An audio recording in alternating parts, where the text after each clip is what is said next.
everyone, welcome to the Damage Report on a Friday. I am not John Idarola. What the hell? Where is he? I'll explain in a second. I don't know if I understand, but I'm Francesca Fiorentini. I am here with you on a Friday with Brett Erlich, of course. That remains the same. Brett, welcome. Yes, this fulfills my contractual obligation to appear on Fridays to help the Damage Report out. It's not just me desperately needing attention. It is all for the masses. That's why I'm here. No, they would be screaming if my guess were anyone else. John, by the way, said, and I quote, "I think I have electricity in the back of my throat." Yeah, he told me that.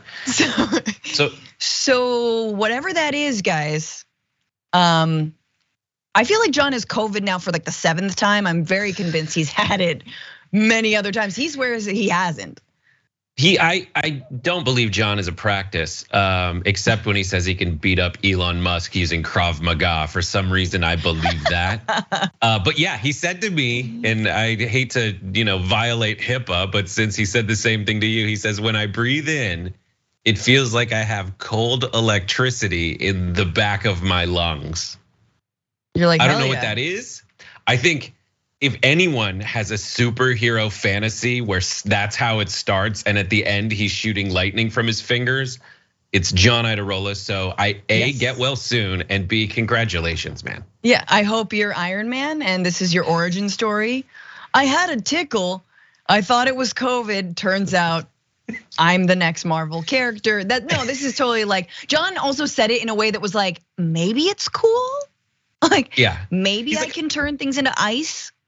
He's like, I don't know what happened. I went and saw Dial of Destiny in a theater. So maybe I was around people like that. I also got shot with an experimental beam, but those are the only two things that I can really pin it on. Well, anyway, get well, John. I hope this is not gonna age well if something terrible happens. So everybody send all the vibes. Send all the love over to Mr. Idarola, little Johnny, yada, yada, yada, as we all say. We have so much to get to. It's kind of a First Amendment Friday is what I'm gonna call it. And how that is often applied differently depending on who you are in this country. Another horrible Supreme Court ruling coming down. A January 6er who is free and loose potentially, but we will see. Some Trump legal updates, as well as, of course, the Threads updates. Someone is feeling threatened by Threads, and we will of course get into that. But that being said, everyone, you know what to do. You're liking, you're clicking the thing, you're sharing the stream right now, you're sending in super chats that we will read in all of our social breaks. And with that, Brett, are you ready to get this Friday started? Let's do it. Okay, to the best of my ability, here we go. So a January 6th defendant has been arrested with guns near the Obama home. That's right, and he may actually be released next week if prosecutors do not charge him with something more severe than that. Or January 6th, we'll get into the details. It seems insane that he would be released. The man's name is Taylor Taranto. Here's a photo of him. He's 37 years old, and he basically he received the address of Obama's address after Trump posted that online. And Taranto, his choice of social media, of course, is Truth Social. And Taranto retruthed that. The January 6th defendant, who had 2 guns and 400 rounds of ammunition in his van when he was arrested near the former President Barack Obama's home last week, may be released before trial unless prosecutors bring more serious charges against him in the next week. Here is a photo of some of the things that he had in his possession.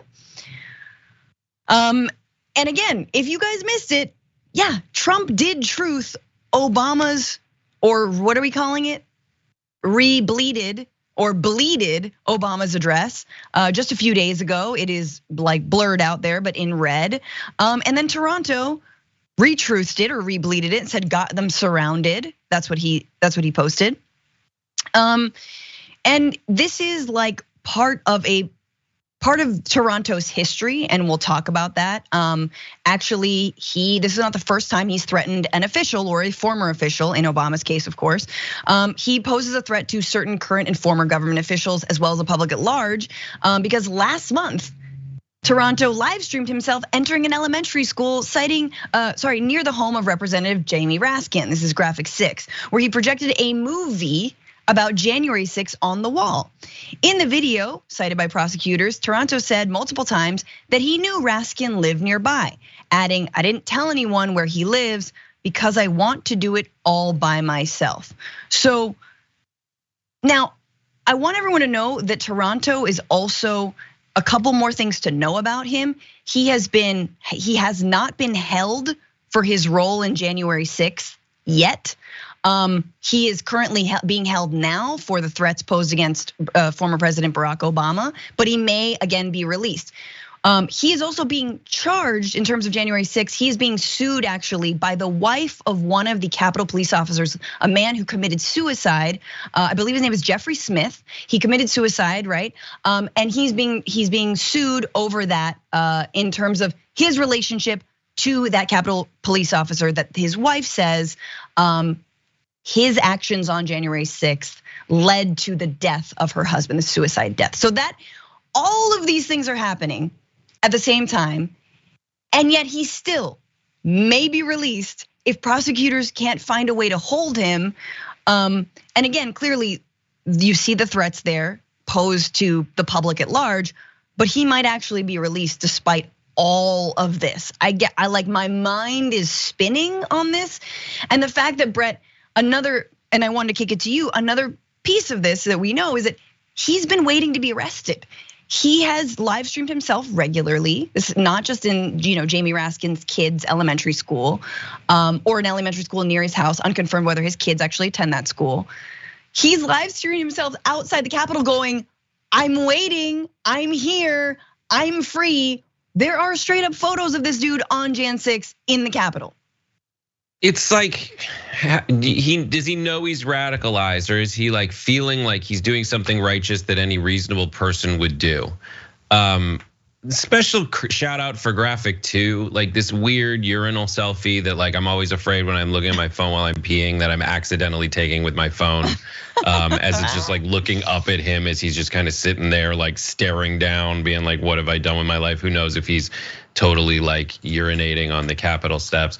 But just the default setting that we're willing to put up with. I don't know the specifics of like what you're allowed to, what you have to get held over. There's definitely a slippery slope argument to be had with like, holding people when the boundaries of the law are found.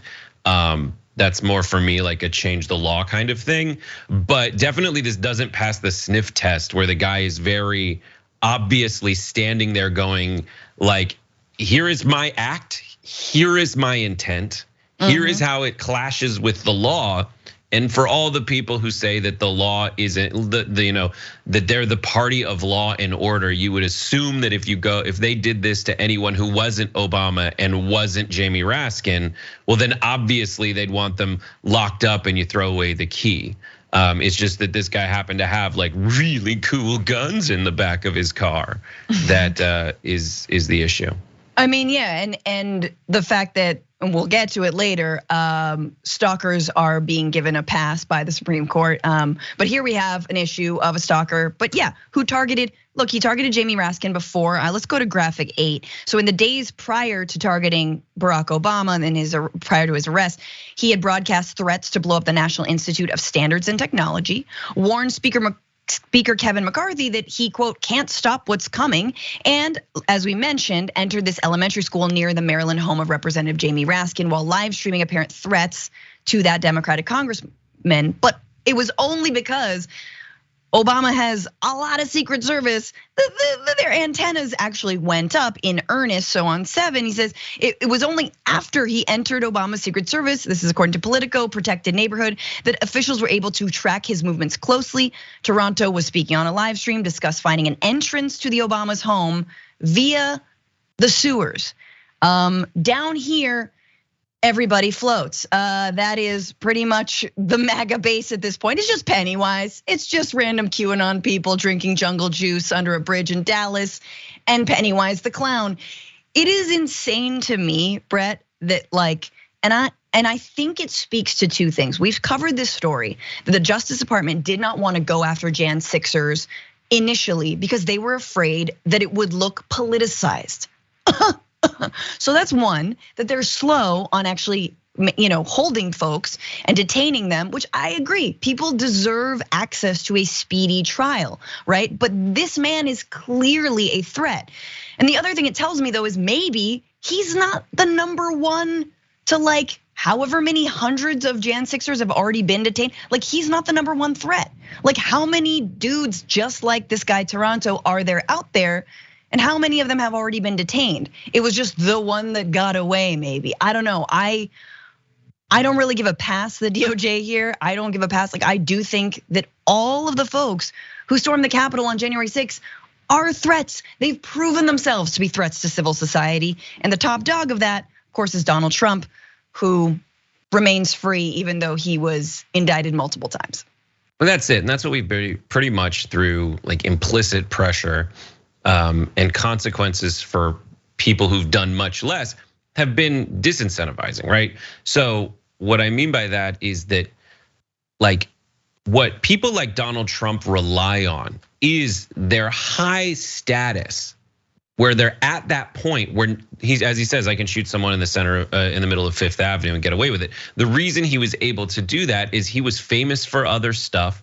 He has name recognition. If you had like Paul Ryan the same year say, I can shoot someone in Fifth Avenue, they'd be like, no, buddy, we know you're a tryhard trying to get clout. And that would sink you. That would sink so many people. People who like had affairs lost their career, much less threaten murder in public places. And so that's the tough calculus that you as the opposition to that are in, where you're like, there's a lot of trappings of what a tyrannical government does. And one of those trappings is lock up the opposition. Now, what the opposition takes advantage of is you knowing that, and you knowing that you're basically opening yourself up for basically becoming the tyrants they're calling you while they're doing the tyrannical things. Yes. And so that's why you see the Department of Justice say, well, Donald Trump, we gave him 4 million chances, and the various departments of justice in states and different jurisdictions say we gave you millions of chances to not break the law, to not get arrested for this. But we do seem weak at this point if we don't do something. So they're willing to incur the risk of seeming like they're doing the thing tyrannical governments do. And the cost of that is they have to release the guy as soon as it gets close to the letter of the law implying they have to release the guy. Right. That's the calculus that they're doing. And unfortunately that does to the average observer who's like, this guy has a bunch of guns outside Obama's house. He's menacing the children of Jamie Raskin. If you don't do something, you're weak. So now everybody is calling essentially the good guys in this story weak bad guys. And it's a tough spot to be in, but this is kind of like what the mature, responsible people have to do, I think. I just don't know how else to do it. Yeah, it's just still wild to me how unequal justice is applied in this country. And Jan 6ers have revealed all of that just on one day. In the 4 hours they turned the Capitol into their little playground, and a lot of them are still free. Toronto is currently not free. We will see, I think as Brett alluded to, they're probably gonna keep holding him. That'd be my guess.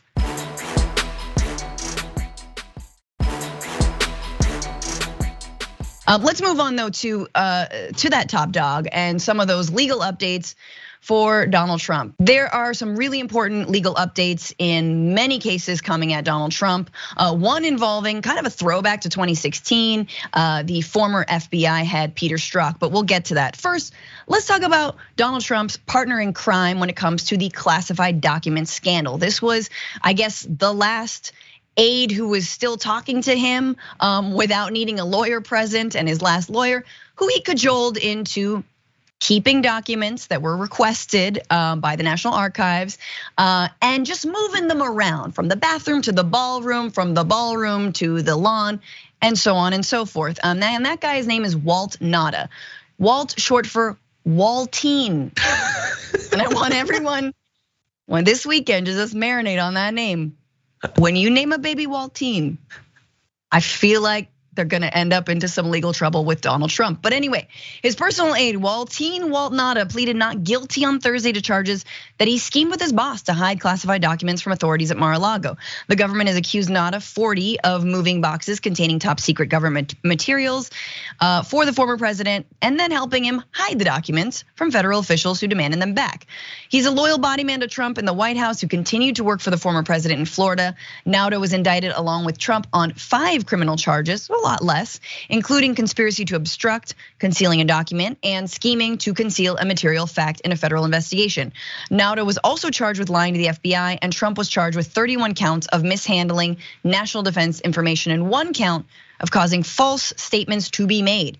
Nada faces up to 20 years in prison if convicted of the most serious charge made against him, of course. Now, without really naming him by name, Donald Trump bleated on Truth Social a very rambling statement about this. I don't like, where do I even begin? Vital case law, here we go, of which there is much. What does that even mean? Okay, further confirms the Presidential Records Act is the only statute which applies to the presidents and their records. These cases build on the Clinton Sox case in making it clear that presidents have complete latitude and authority when it comes to documents. So you like the Clintons now? As well as that the PRA has no criminal enforcement mechanism. Deranged Jack Smith knows this, but refuses to even mention the words Presidential Records Act in his scam indictment of Biden's political opponent, who is leading by a lot. That means him in the middle of a campaign. A no. Blah, blah, blah. He goes on, but he doesn't mention his homie, his aide, his main man, Brett. He doesn't mention Nada, Waltine. What are the chances? Just hear me out. Waltine's gonna take the entire faultine for all this. Listen, he's endured so much in his life. What's one more thing? I think the bigger burden is the name Waltine. On the upside with the name Waltine, which according to the one website on the internet, which says where the name comes from, it means walled-in city, and it says that no more than 5 children are given that name every year. Well, that's a success. That's special. I'll just say before we move on to actual serious matters, please. He could have had a more common name. And like what you want in your nefarious people who are mired in controversy is a rare name, so it doesn't ruin that name for everyone else who has it. Right. I'm referring to other Adolf, 5 a year. The other 4 every year. Which is a disservice to them, but like, I don't think it's the straw that broke the camel's back. I love that it's at least close to Walt. We're looking at you, Brett Kavanaugh, right? I'm sure every time you're like, ugh. Exactly. All the B-roll like ruins it. It's like, Brett, you suck. I'm like, I get it for different reasons than this guy does. I don't know. According this whole like Clinton Socks case, when I think of Clinton and socks, I think about their cat. I believe it was named Socks. Me too. So ridiculous, but apparently Clinton kept socks in his tapes in his sock drawer. And a judge was like, it's fine, or something like that. According to PolitiFact, it's a different case, and it does not, believe it or not, have the same implications that Trump is bleeding on the regular. I do think that Waltine will have to take the faultine, as you said, and it sucks, but at least he's gonna have his name in a footnote somewhere in the history books in something that was, I don't know. Just so stupid to begin with. I don't know, man. I mean, people who've done time, let me know how you survive in prison with the name Waltine. He's like, no, it's Walt, like Walter White. Like, nah, we know it's Waltine.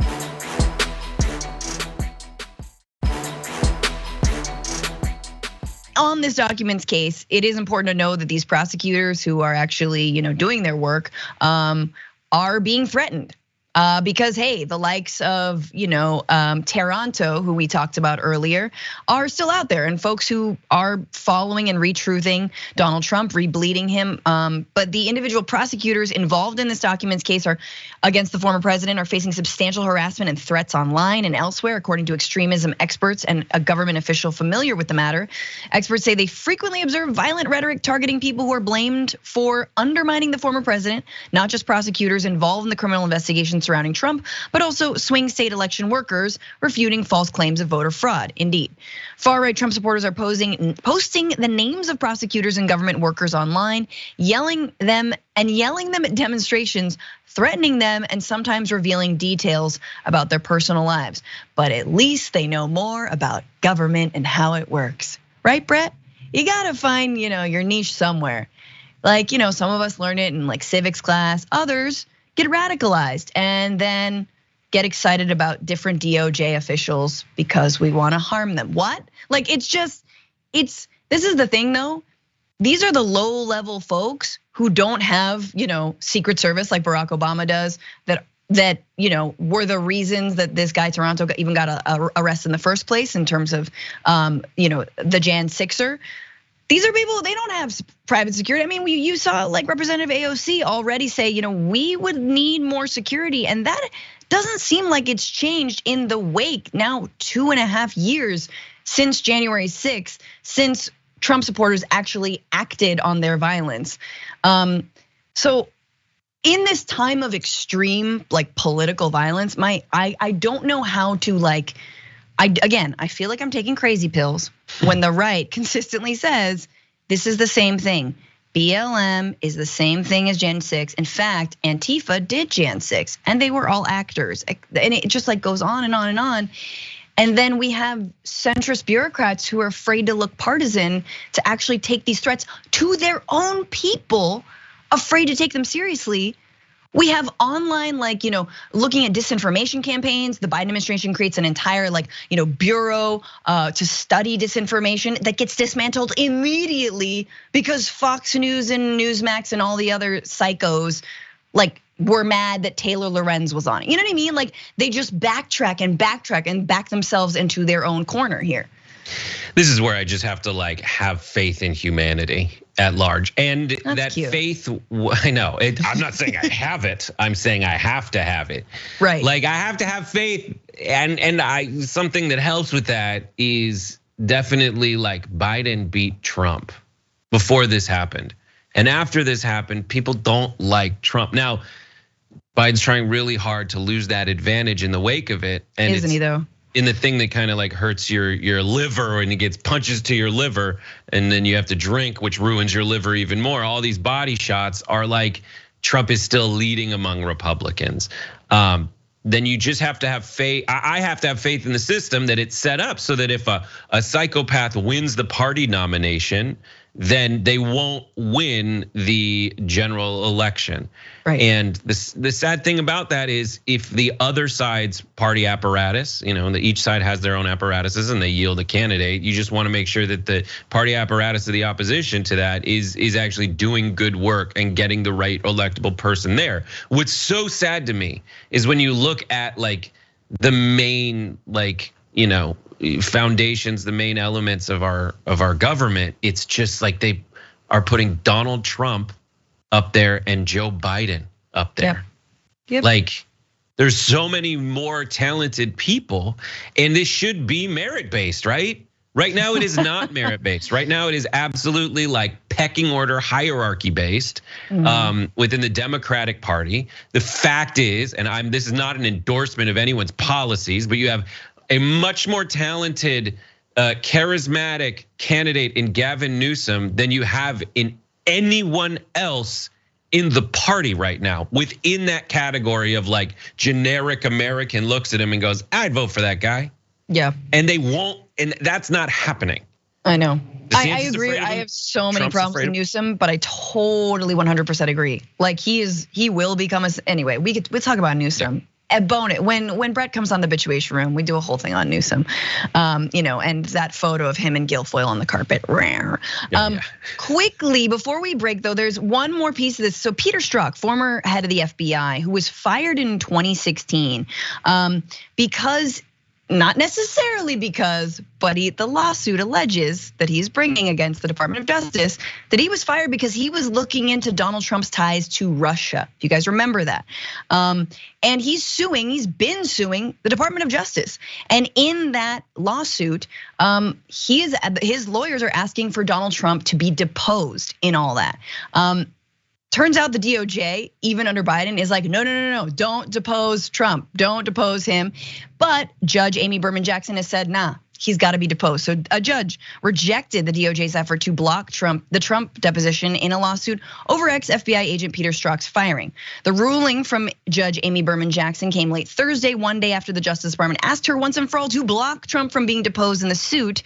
The DOJ argued that deposing Trump is, quote, not appropriate, especially since there's no evidence that the case indicating that the FBI fired Strzok at Trump's direction, even if that's what Trump wanted to happen, which is, I swear to God. Okay, so this was, in case we forgot, Trump really wanted Peter Strzok gone. In 2018, he said, I'm amazed that Peter Strzok is still the FBI, and so is everybody else. Peter Strzok should have been fired a long time ago. And that was 2 months before Strzok was fired. So quick correction on my part. He was fired in 2018, not 2016. Again, he felt that he was wrongfully dismissed, and that his First Amendment rights, that's this, again, what he's bringing in this lawsuit, they were violated when he was wrongfully terminated the year before over private text with then FBI attorney Lisa Page, reflecting anti-Trump sentiments. So you guys remember that. So he was not only looking into the ties between the Trump campaign and Russia, but he, like you do when a neo-fascist comes into power, texted some stuff to Lisa Page about being concerned. Now, here's the problem I have with this entire story. The DOJ, and everyone needs to understand this, everyone who put any faith in the Mueller report to save us, all the libs who were like, Mueller, help me, Mueller, you're my only hope. No, these are career diplomats, not diplomat, they're career centrists. Former head of the FBI is gonna be your savior? I think not, all right? They might do the investigation, but they will not hand down any kind of actual criminal charge or recommend that Trump not be allowed to be president currently or in the future. And the same here, the DOJ is like, no, don't depose Trump, that's bad for us. Like, no, you should have Trump deposed. The guy will relish in the fact that Peter Strzok was fired, so Brett. Yeah, my only thing about this is in what you're saying, everything's a version of like, do I go to Twitter, which is owned by billionaire Elon Musk, or do I go to Threads, which is owned by billionaire Mark Zuckerberg? We just always seem to, quote, get ourselves in this position where like we have to rely on people that we're just like, I know what drives you. I know what kind of a person you are. I know that you're not like necessarily my friend, but in this situation, I have to rely on you to kind of be my ally here. And you're the lesser of two evils. That doesn't make you good. Yeah, deep state versus deep state. Hello.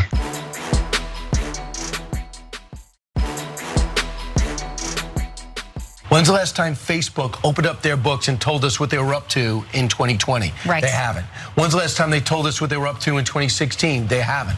When's the last time we found out about the Zuckerbucks and where they poured in to key Democratic districts in key Democratic states in order to help Joe Biden win? So what did Elon Musk do, who's not a conservative? He opened up and said, hey, I want to tell you what's been going on. And the one thing I will let you know is if I suppress you, you'll know about it. And I'm not looking to suppress any free speech within reason. So why did Zuckerberg all of a sudden feel an absolute need to go and do this? Because once again, if you give Mark Zuckerberg and all the others a social media platform, we will never find out what they're up to, despite what any judge rules. Wow, someone's getting Twitter blue for free. That is Brian Kilmeade, very upset, like the entire right is upset, but Elon Musk is not a conservative, just being defended by every conservative out there, very mad at Mark Zuckerberg, head of Meta. I can't believe I have to say that. It's Facebook to me. After, of course, the company launched their version of Twitter, Threads.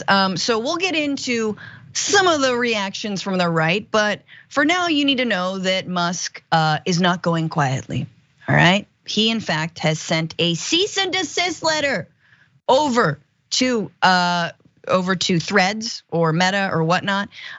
His legal team, which is like a 14-year-old kid at this point, who has watched a lot of Law and Order, but doesn't actually have a law degree. But anyway, it doesn't matter.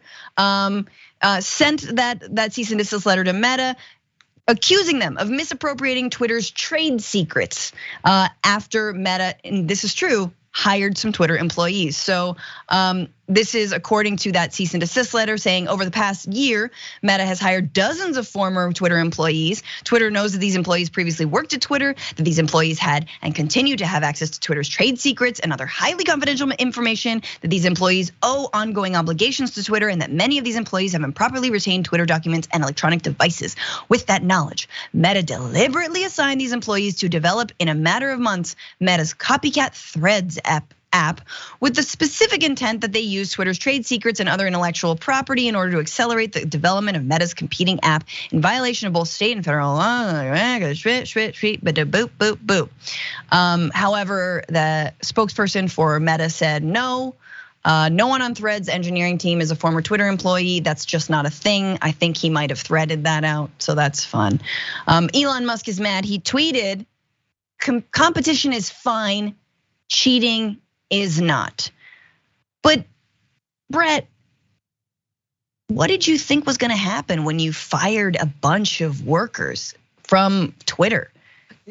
Here's the weak point of the argument is like this company is run. It's not that a bunch of Twitter employees left and started something new. It's that Facebook, a long-standing, or the Meta, a long-standing, accomplished social media company, spun up the most basic social media app functionality very quickly.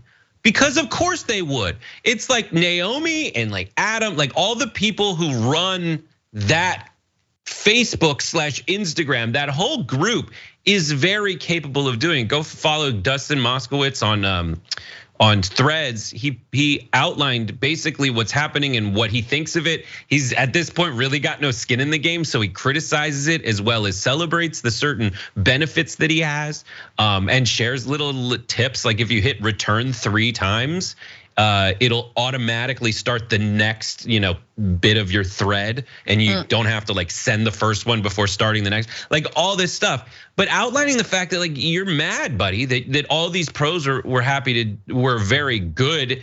You're basically mad that the pros are pros at the thing they're pros at. Right. And you are not a pro at this. And you're mad because you face planted from the jump, and the people that you're trying to appeal to are really like are just like wanting to watch the world burn. And that's fine. That's a lot of what social media was based on in quote the good old days. Go for it. But just know that the reason that you're triggered is because of your own failures. The fact that you paid $1 gajillion for something that they were able to snap their fingers and make happen. And what are you mad about? Like the fact that you can tell people what you're up to and what your thoughts are very quickly on the internet. Every single platform does that. Yep. And what a week to roll out Threads too, just on the back of the Twitter limits, only being able to see 600 tweets at a time, now 800, I guess. Only being able to see people's tweets if you are have a blue check and subscribe to Twitter Blue, just on and on and on. Even the people who were hanging on and like, okay, I'll deal with everything about Twitter now, even though I've got like anti-Semites and racists like coming after me nonstop, I'll deal with it. Even they're like, nah, I'm done. So again, every wrong move from the, incredible innovator who's really good at business. But let's remember, Zuckerberg is no hero, and he's just the parent for this weekend, and we will see. He's still an abusive parent, as I've said. Alex Valatis on Twitter, but then Elon responds. We'll watch, take a look at this.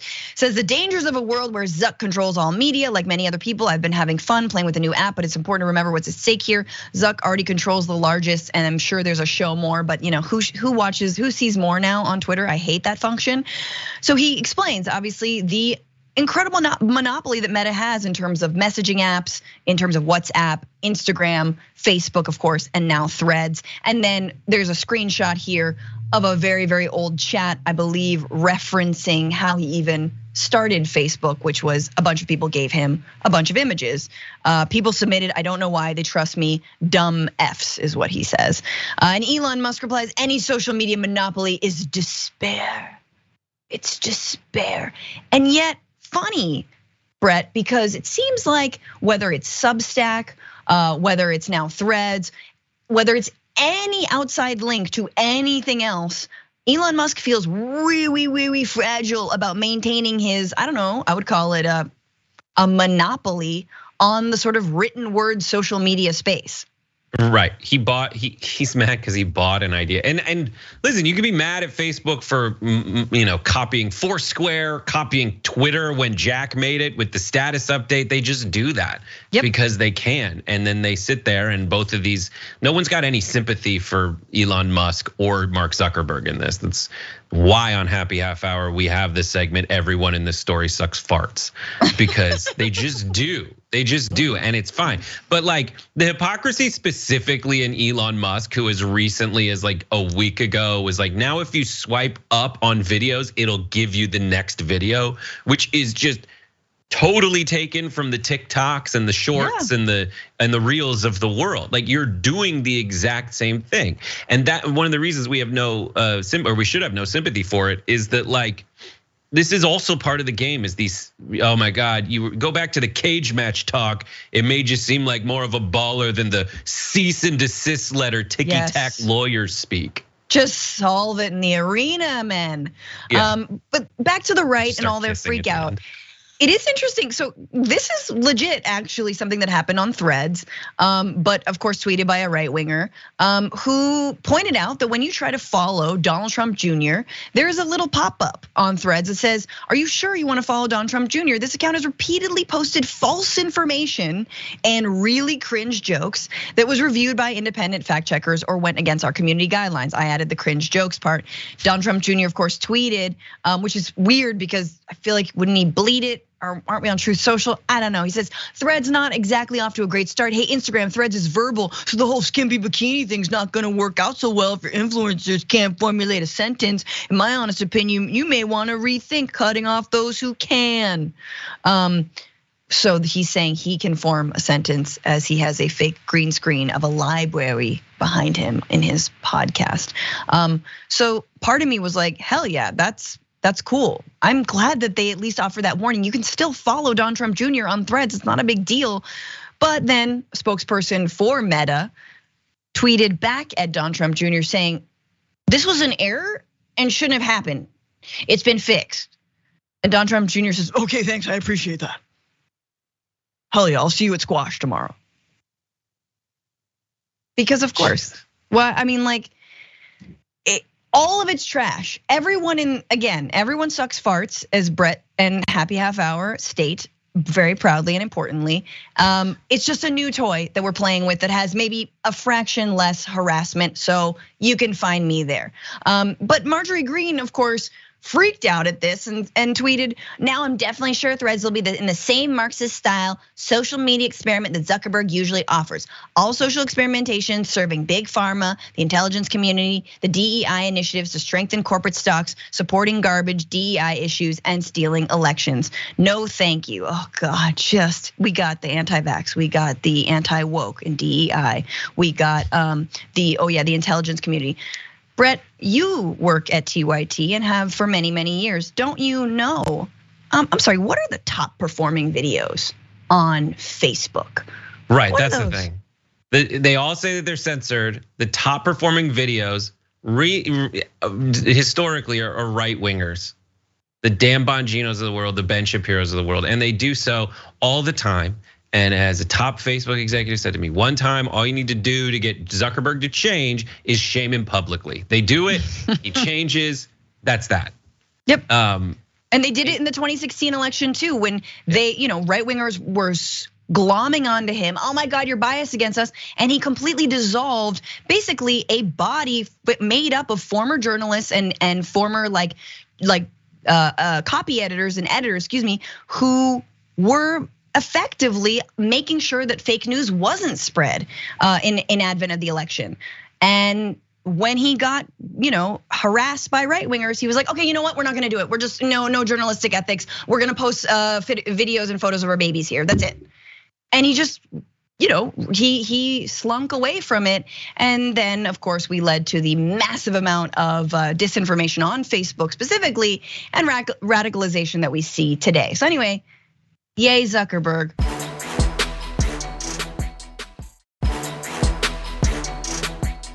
It'd be amazing if he is. If John is working on his costume, does he mess with Comic-Con? He likes board game conventions. Right, I didn't know if it was like full cosplay, but that would be really. I think I would need like 15 minutes of my life to just laugh, and then I'd be like, "You look cool," Yeah, I get that. I totally get that. We love you. I can imagine him. It's weird that at the board game convention you dressed as Monopoly and had Go at your crotch, and we're like, "You want to pass Go? It'll cost $200." No. Take a chance. Chance. His community chests are just like on community chest is his chest. I love it. Free parking in rear. No, see, this is a Brett Erlich costume, obviously. Yeah. Sorry. Apologies. Let's move on to this. So there's been a lot of fallout, obviously, from that incredibly homophobic Desantis ad, but he is doubling down. So let's start with this. Identifying Donald Trump as really being a pioneer in injecting gender ideology into the mainstream, where he was having men compete against women in his beauty pageants. I think that's totally fair game, because he's now campaigning saying the opposite, that he doesn't think that you should have men competing in women's things like athletics. And so we've been very clear on it, that we believe in protecting the rights of our girls and the rights of women athletes to be able to participate with fairness. Yeah, so are you advocating for the Women's World Cup being paid equally, the players in that? Yeah, and that they don't have to play on AstroTurf? Were you at the front of that fight, Mr. Ron DeSantis? No, you weren't, and you don't care. You don't watch women's sports. You make fun of it behind everybody's backs. We know, but that's fine. So that's Ron DeSantis, and he is basically doubling down on that ad that he ran that was featuring Donald Trump in the year 2015 when he was running for president, saying that that he supports the LGBTQ plus community, again, so long as they're with him, so long as they support him, very Trumpian of him. And then juxtaposing that with Ron DeSantis stops people from saying gay in the state of Florida, featuring a lot of greased up muscly dudes, which makes him very, very straight. Let's remember that. But I guess, Brett, maybe your reaction to that, the doubling down, because a lot of folks were upset, and we'll get to who was upset by the ad. To me, it just seemed like a natural progression of everything else he's been doing legislatively in his state. Yeah, this is my engaging on this. I will just say it's a trap. It's a trap. Do not engage. It's a trap. That's Colonel Calamari, according to Francesca Fiorentini, circa 2018 or 19. I call him Captain. It's Admiral Allahu Akbar. I think it's Admiral Akbar. Is that his name? It is Admiral. I like Allahu Akbar though. Yeah, but it is Ron calculating, horrible trap queen. Ron DeSantis. I don't even know what that term means, but like Ron. Throw it in there. DeSantis. It is a trap, and all he's trying to do is to get people to talk about this. And I will say this: most people aren't in agreement with Ron DeSantis. Most people in America like that when they go to a sporting, they like to go watch sports. They're not worried about checking the genitalia of the person who's participating in it. And I think most people think that if you're hyper focusing on this issue as part of your campaign / personal identity, you're a weirdo. They want to call us weirdos because we're like, let's treat people with a base level of dignity. But and they want to be the normal people. They want you to call them normal when they're like, listen, line all your kids up so I can look up their skirts before they go swimming. Yeah, and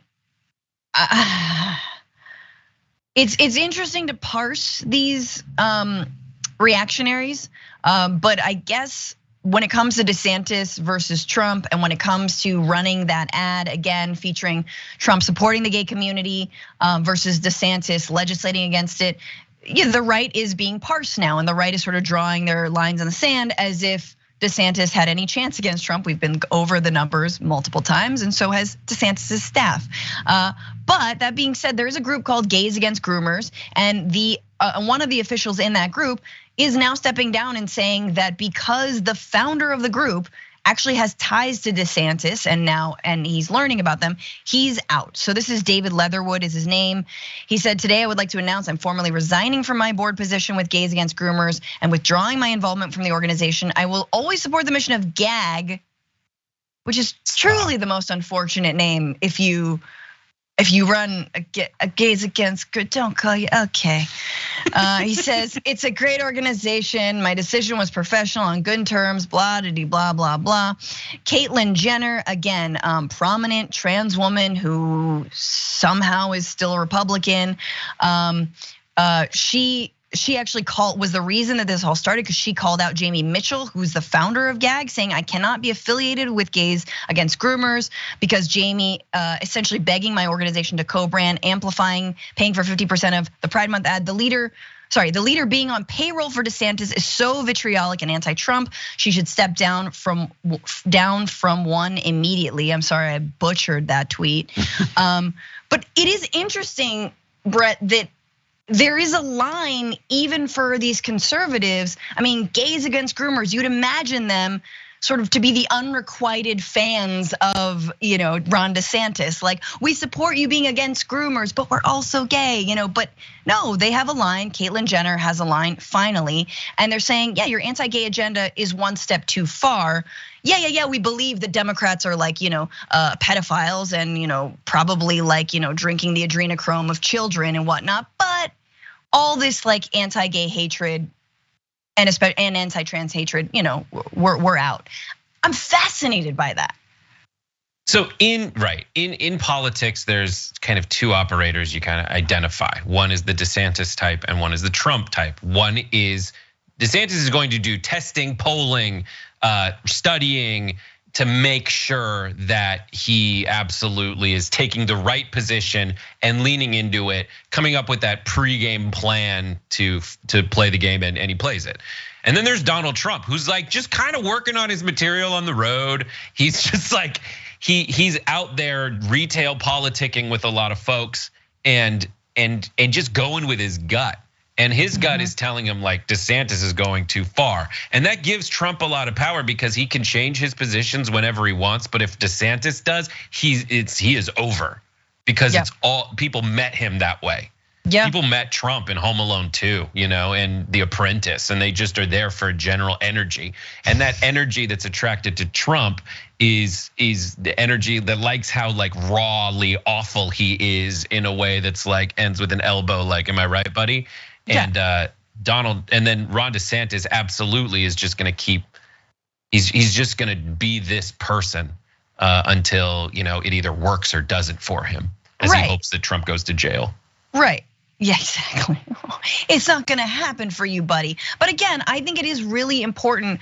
And again, I don't wanna like hashtag no Nancy Pelosi here, but I think it is important for the right to realize that there cannot be a group called Gays Against Groomers because the whole anti-groomer agenda is founded upon being homophobic. That's it. That it is not a slippery slope. It is the same soup of conflating. Oh, you're worried about the kids with. No, we actually just don't want gay people around. We don't want to talk about it. We don't talk about same-sex marriage. In fact, we're going after same-sex marriage next. And drag queen shows are just sort of our on-road into that. It's the same thing. Just like MAGA and that hatred, again, while once invited and welcomed gay folks into its fold, is ultimately a fascist agenda. And that is a white supremacist, like cis hetero agenda. Oh, I'm sorry, I said a slur according to Elon Musk. Brett Erlich, that is the time we have for just this moment for the linear folks, but everybody else, we're still on YouTube. There's still more stories in the aftermath. Don't go anywhere.